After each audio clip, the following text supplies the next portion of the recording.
Alors, le diplôme de comptabilité de gestion, le DCG, est un diplôme à Bac+3 spécialisé en comptabilité et en gestion. C'est la première voie vers l'expertise comptable.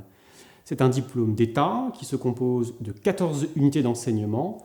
12 d'entre elles sont des matières disciplinaires. Une d'entre elles est une option, principalement une langue, et la dernière consiste dans la soutenance d'un rapport de stage. La particularité de la préparation au DCG de l'ICES tient en 2 points. Premièrement, elle se situe dans un cadre universitaire, là où le DCG se prépare généralement dans les lycées. Et puis, de manière plus classique, elle se déroule en alternance à partir de la 2e année, sur un rythme hebdomadaire, 2 jours à l'ICES, 3 jours en entreprise.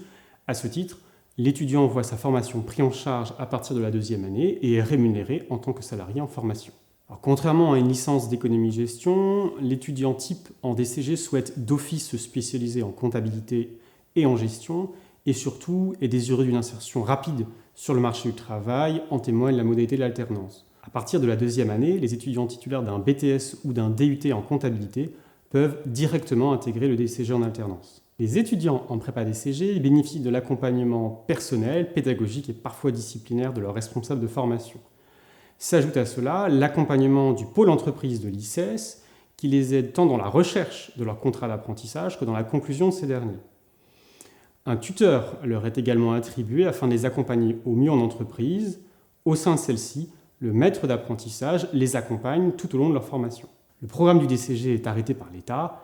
Il se compose classiquement et principalement d'enseignements de comptabilité, de gestion, de finance et de management. S'ajoutent à cela des enseignements un peu plus interdisciplinaires, le droit, les langues, l'informatique ou encore l'économie.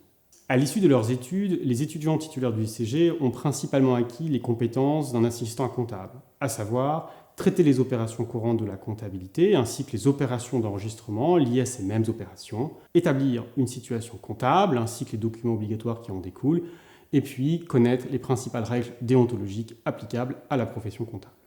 L'étudiant obtient son DCG dès lors qu'il valide, à l'issue des examens annuels, l'ensemble des unités d'enseignement et qu'il obtient une moyenne générale égale ou supérieure à 10/20 sur l'ensemble des unités sur 3 ans. Attention, une note égale ou inférieure à 6/20 est considérée éliminatoire. Concernant la charge de travail, les étudiants préparent 4 unités d'enseignement par an, sachant qu'une unité représente en moyenne 150 heures de travail annuelles. Attention, nous comptons dans ces 150 heures de travail annuelles les heures de cours dispensées à l'ICES. Les conditions d'admission en DCG à l'ICES sont assez simples. Il s'agit d'être titulaire du baccalauréat. Pour ces étudiants, le recours à la plateforme Parcoursup pour l'inscription est obligatoire. Pour les étudiants déjà titulaires d'un BTS ou d'un DUT en comptabilité, ces derniers peuvent directement passer par le site ices.fr.